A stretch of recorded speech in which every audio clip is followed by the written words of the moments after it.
Today I'd like to talk about why I feel that the Liberty Nickel series is undervalued in the current market, and just some reasons for that, what I'm seeing with it, and some of the numbers involved. So the red book for V Nickels I have goes back to 2005. It's this book right here. And the prices for some of these coins, I'll take a look at a few of them. I have an 1884 and Mint State 63 for $2.50. This coin here I got for $3.10, and the Mint State 63, a really nice piece. So from 2005 to 2024, the price went from $2.55 to about $3.10. If you were to look at the purchasing power of the dollar back in 2005, that's a price of about $430 currently. So, it really hasn't, the price of these coins in most cases have not kept up with inflation. And if you're looking at coin collecting as an investment, obviously that would not be a positive thing.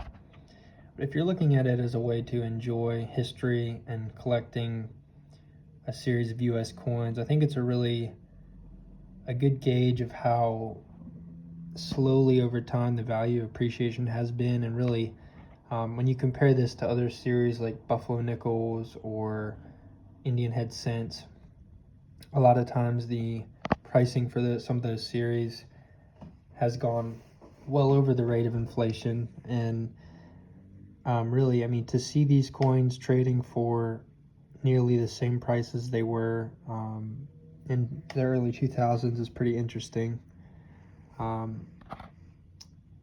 This coin, let's take a look at this one, 1889 and 64. So 1889 or 1880, let's see, there's 88. 1889, 15.6 million. So in 64, it says 355. This coin was 370 now. So, if I put in 350 back to 2005 pricing, that's $585 now in current dollars. So this coin essentially hasn't gone up in value at all. And when you get to know this series, 89 is not a particularly rare date, but when you get to know the quality, and out of the Mint State coins I look at, maybe only 5% have this level of strike detail, originality, and surface quality. To get a coin for basically the same price at 2005, and either they were high then or they're low now. And I think, again, if you're looking at it as an investment, obviously something with a track record like this, you have to kind of ask yourself, well, why is it not gone up as much? Clearly the market is telling you the relative demand for this series hasn't gone up that much over the last 20 years.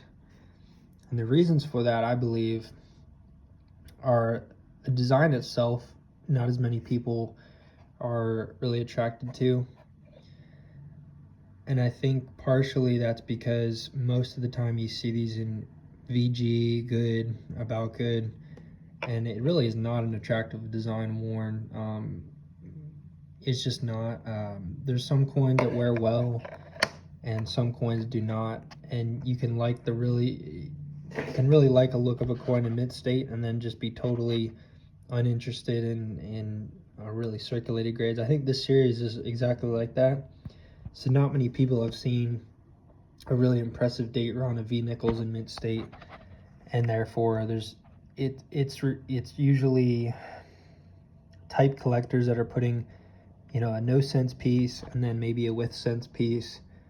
And there are date and mint mark collectors, but not as many as some of the other series like Lincoln Cents or Buffalo Nickels, things like that. So clearly the market is telling you that there's not as much interest in V Nickels, and I think I really look at that as a positive, because you can find and cherry pick really good quality coins. and you're not paying 3x the price of what it was in 20 years ago. So even if it doesn't go up at all, I'm okay with that, because the goal is really just to put together a really nice set and to learn the history of each date, and learn the series and how to cherry pick. And I've learned some lessons along the way, hopefully sharing some of those and just pitfalls that people get into. But anyway, so the relative value is there. I'll look at a few more of these. 1908 and 64. But yeah, again, I think a lot of people don't collect them by date, but I would contend that this series is one of the more completable sets in that late 19th century, early 20th century period. So 1908 and 64, this has a price of $255 in 2005. This coin I paid exactly $250 for, an old green holder. Really good luster and surfaces. I have no doubt that this would get likely get cacked if I sent it in. There's a mark there on the cheek. It's probably what's keeping it back from a gem, but really nice, attractive coin. And to get it for the same price as 20 years ago, I mean, and the other thing that makes this collectible as a series and available, I think, is just the mintages overall.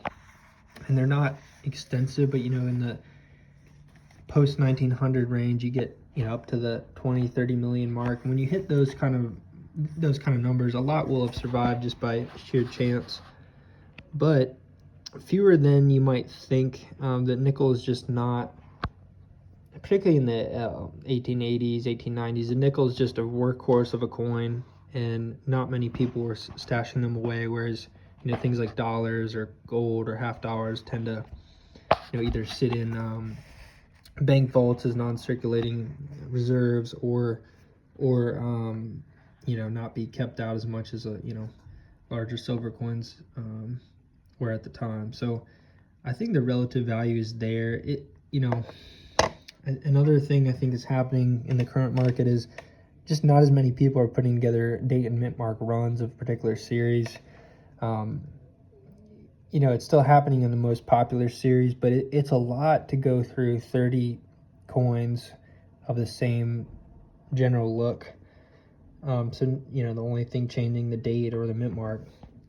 But I think for this series, I mean, if you look at a red book or look at gray sheet, one of the things that makes this more of an achievable series is there's not a ton of listed varieties.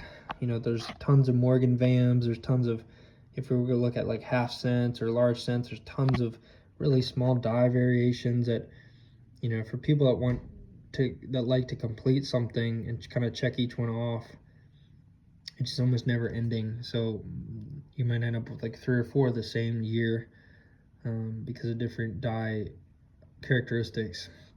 Whereas this, you got the cents and no cents for 83, and then pretty much a straight date run all the way to 1912, and then you get the 12S and D as the only mint mark coins aside from these Philadelphias. So you're looking at 33 coins overall, and for the most part, I mean, aside from the keys, you're probably paying roughly an average of $200 to $300 per coin, depending on which grade of mint state.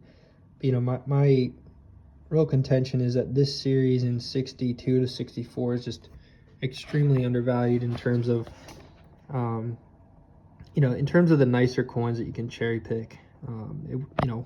A problem example of certain data is obviously not as good of a value, and should be avoided. But if you're looking at originality and strike sharpness and surfaces, I mean, to get something the same price you could at 2005, that's just unheard of in every other aspect of life. But again, we do this for fun, not for an investment. And if in 20 years from now this is still worth the same amount, obviously not a good financial return, but that's really not the point. And I do think there's a chance that more people do get into date runs of series like this that are doable, because $300 a coin now is just not as much as it was back in 2005.